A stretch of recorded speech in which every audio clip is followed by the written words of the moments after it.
Hey guys, welcome back to the channel today. Today I'm reviewing the 2018 film, The Predator.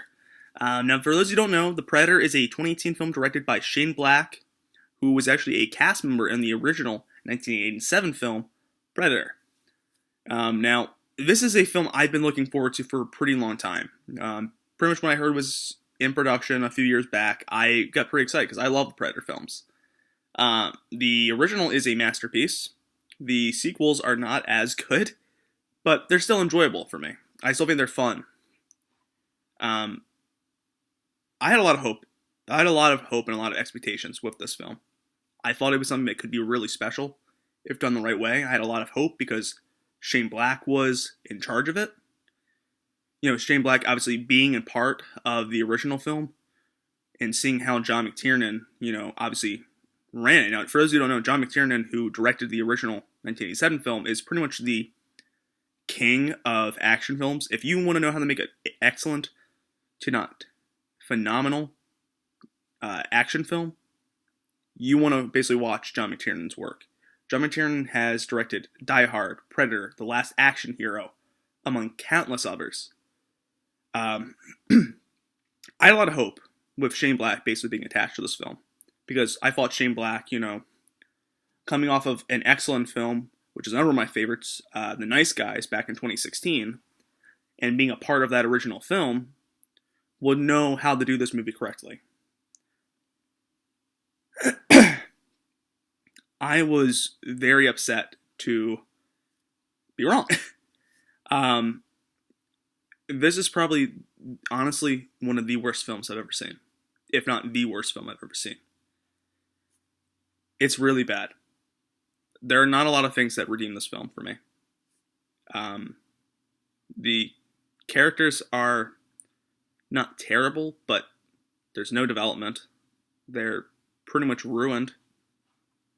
The editing in this film is really bad. The writing is atrocious. CGI. See, I want to put this perspective. The CGI for this film is not the worst in the world, but from what the budget was and what I'm expecting of a Predator film with effects, it's not good. It's really disappointing. There are not a lot of good things to say about this film, so I want to get them out of the way first before I go into the bad things. Now, for those who don't know, there are two Predators in the film. There is the normal Predator, then there's this super Predator. That's the best way to describe without giving away anything to do with the plot. Now, the Super Predator is basically just CGI. Doesn't really look good. It's really bad. The smaller Predator, though, that you can tell they use practical effects. He looks really good. That design is phenomenal. The original Predator design was really, really well done. Actually, fun fact for you: a lot of people don't actually realize this. That was actually not the I shouldn't say the original Predator design, because the original Predator design back in the original film was this insect creature, and it was changed to the creature we all know and love. But that design and those effects in the original film were phenomenal, and you can tell they really tried to emulate that with the smaller Predator in this film. And it does show. I do want to say that it does show. That is good. That's one of the good things about the film. Some of the jokes are really funny. There's a lot of humor in this film. It's kind of disappointing for me because I think it's too much humor, in all honesty. It honestly feels like they're trying to emulate the MCU, and I say that because Shane Black directed Iron Man 3. It really feels like they're just trying to emulate the MCU's humor, and it doesn't work. It just doesn't. This is a film that I was expecting to walk in and see an action film. I expect some comedic lines, some comedic dialogue, some humor in a film. I mean, the original film had that, but what I got was pretty much just a comedy that was marketed as an action film, and that's pretty disappointing. The writing for this film is pretty bad. There are dialogue between characters that just don't make sense. There's dialogue that doesn't make sense for a normal person to say things, and for their characters to say things. There are lines for some of these characters that are just incredibly out of what you would expect from that character to say. You have one character who in the film who is incredibly religious, at least appears to be incredibly religious, and some of the things he says are just incredibly awkward and weird for his character. It's like, oh, I don't think he would say that. Some of the lines of the little kid who in the movie who really his whole role is pretty pointless. I mean, obviously what they did, he makes sense to be there, but that whole storyline is incredibly pointless. And if you factor in all the history and lore that has been created in comic books and novels, and even the other films to an extent, up to this point, they pretty much said, they basically, it feels like they took it, like when they wrote the film, that's like, hey, this is all that, well, that's kind of cool. We don't need that though. And they just took it and threw it in the trash. And basically started just doing whatever the hell they wanted to. And it's pretty frustrating because, honestly, for lack of a better term, it made the whole film a clusterfuck. Just the story itself that they went with just doesn't make sense with what we know about the Predator lore already. It just doesn't make sense why they would do certain things that they do. And it's just really frustrating. The film itself, pacing is terrible. Pacing is really bad in this film. It's really bad. They're not... Just... It's bad. You could honestly probably cut out about 2/3 of the film. And if you just stretched out the last third of the film, you could actually probably get a somewhat decent product. But the fact that they did it the way they did, it's just incredibly disappointing. Honestly, the first 2/3 of the film are incredibly boring. There's no suspense. There's no drama. I don't feel much of anything. It's just really disappointing. There's no stakes. There's no high stakes situation. It's, oh wow, yeah, this is happening, but none of the characters are in danger. And then you get it. It's like, oh, maybe they're gonna die. Oh no, they're not. Okay. Well, that's disappointing. One of the things I think that was best about the original film was that characters you didn't know when characters were going to die. I mean, you had an idea, to some extent, which characters had a better chance to survive and not, but at the same time, the way they set up the different characters, like, character A could die now, and then character B could die relatively quickly afterwards, and then you might go a little bit of a period between the next death, but still, even with that, it made sense for the story. It just was very frustrating to watch this, because there's a lot of things that could have been done better, and I see a lot of potential with what they were trying to do, and it just ultimately feels kind of wasted. I don't blame the actors. I don't think the characters are the worst thing in this film. I don't think the characters are terrible. I just think they were poorly written and had no development. I think some of the characters could have been really interesting. Trevante Rhodes' character of Nebraska is incredibly entertaining. He's probably the best character in the film, in all honesty. His character is incredibly wasted. They set his character up for a lot more, and then it's just nothing. There's no payoff.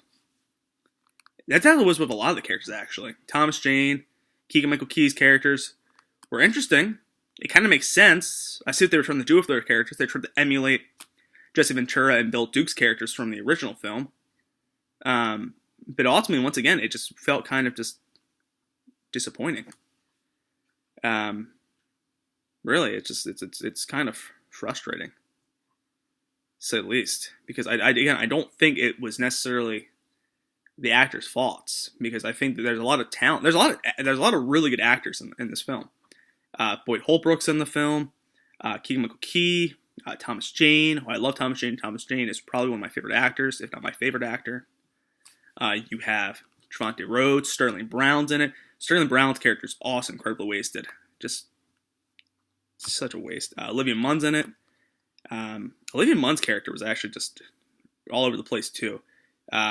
We'll get to her in a moment. You have star power here. There's a lot of star power in this film. And I don't necessarily think it's the actors and actresses' fault. It's just the characters are not done well. Really, it's frustrating. Olivia Munn, because I want to talk about Olivia Munn's character. Olivia Munn's not bad in the film. I don't actually really hate Olivia Munn in any of the things I see her. I just don't actually think she's phenomenal in any of the things I see her in. Her character is just really all over the place, though. It's like you can tell she was supposed to kind of emulate the female character from the original Predator film, but be more of a badass. And that's fine and all, but like you bring her as a scientist. They bring her as a scientist. And then it's like, oh no, but wait. She's actually kind of a soldier, but she's not really a soldier, but she does all these things that soldiers do. And it's like, I don't necessarily know how you know these things. I don't necessarily know how you're, like, there's no explanation for them of why. Like, I don't need an explanation of why Boyd Holbrook's character is a badass in the film, because Boyd Holbrook's character is a soldier. So I kind of already immediately expect that from him. I don't expect the things I get from Olivia Munn's character. They just kind of come out of nowhere at times, and then literally, that's a literal statement. You'll if you see the movie, you'll understand what I mean by that. But it's just weird. A lot of things with this film there's a lot of problems with this film. A lot of wasted potential. Honestly, that's what I see with wasted potential. Another thing I want to talk about, just because I think it's just lazy writing, is there's a lot of Easter eggs to the original film in here. I didn't necessarily look for Easter eggs for the second Predator film. I know that Jake Busey's character, we had a Jake Busey sighting in this film. He's supposed to be the son of the lead agent in Predator 2, who's still, I guess his son was involved with the project to some extent in Predator 2, and now as a scientist for them. I don't know. It's really badly done. Some of the Easter eggs are really badly done. But the thing I think that frustrates me a lot is that they will take line. I counted as much as 9 times. They took lines, direct lines, as well as scenes from the original Predator film that they were clearly ripoffs. I count as much as 9. There's possibly more. I just don't know if there's more. But I count as much as 9 because I started counting as the film went on when I realized what was going on. And basically, what I feel about that is just again, it's lazy writing. Don't do that. Don't take things that were great and include them if you're not going to do them well. You're not going to do them right. You're not going to do them well. And that's really disappointing for me because I think that, a lot of these lines were supposed to, like, I guess, invoke like a nostalgic feeling. It's like, hey, I know it, I get that. But they came off as really campy and really bad. Like, they were cool in the first movie because they made sense then. But like now it's just so clearly, it's like for example, I guess spoiler alert, this isn't really a spoiler because again, it doesn't have much to do with the plot, or actually revealing anything, but there's a line where it's like, get to the chopper, which, obviously is a famous Arnold Schwarzenegger line from the original film. And then they come back, but they're on motorcycles. I guess it's like they're American choppers. It's like, oh wow, that's creative. Not, yeah. Just stuff like that. It's just frustrating. It's a frustrating thing to watch. It's just bad. This is probably the worst film I've actually ever seen. I've been debating whether it's worse than Paul Blart 2. I think it probably is. Because at least with Paul Blart 2, I can at least understand some of the things. Some of the things I can find funny and take like somewhat entertainment value back into it.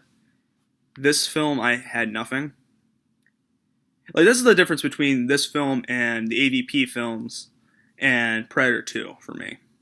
Predator 2 is not a good movie. It's a guilty pleasure of mine, but at least it's entertaining. You can watch Predator 2 and enjoy the action sequences. You can watch the AVP films, which are not great films, but they're enjoyable for me because they're entertaining. The action films are entertaining. There's something pretty cool about seeing a freaking predator fight a freaking alien, a xenomorph. You know, it's entertaining. This film doesn't really seem entertaining.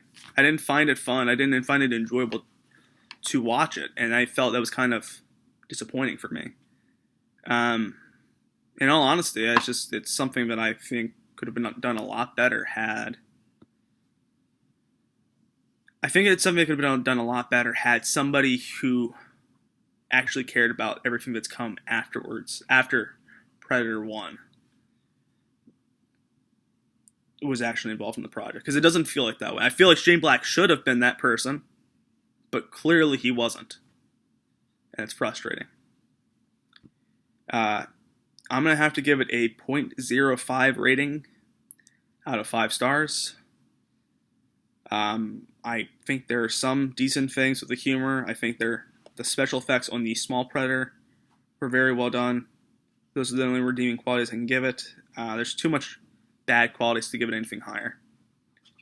I did want to give it higher for a little while, but I can't give it a higher grade. This is one of the films I would not recommend seeing in theaters. I would not recommend renting it. I would not recommend watching if it's on TV. If for whatever reason you wish to watch it, wait till it comes out on, and if it's on one night and you for whatever reason have to watch it because for some reason you feel the need to torture yourself, go ahead. I won't ever watch it again. I would rather watch The Room for 12 straight hours than watch this shit ever again. I honestly feel that Shane Black owes John McTiernan an apology. Because what he did was he took one of the greatest cinematic creatures of all time and he ruined it. He absolutely ruined it.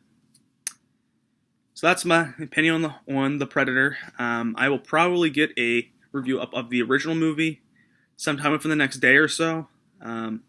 As always, thanks for watching, guys. If you like the video, give it a thumbs up and subscribe to the channel if you want to see more content like this. As always, see you next time, guys. Thanks for watching.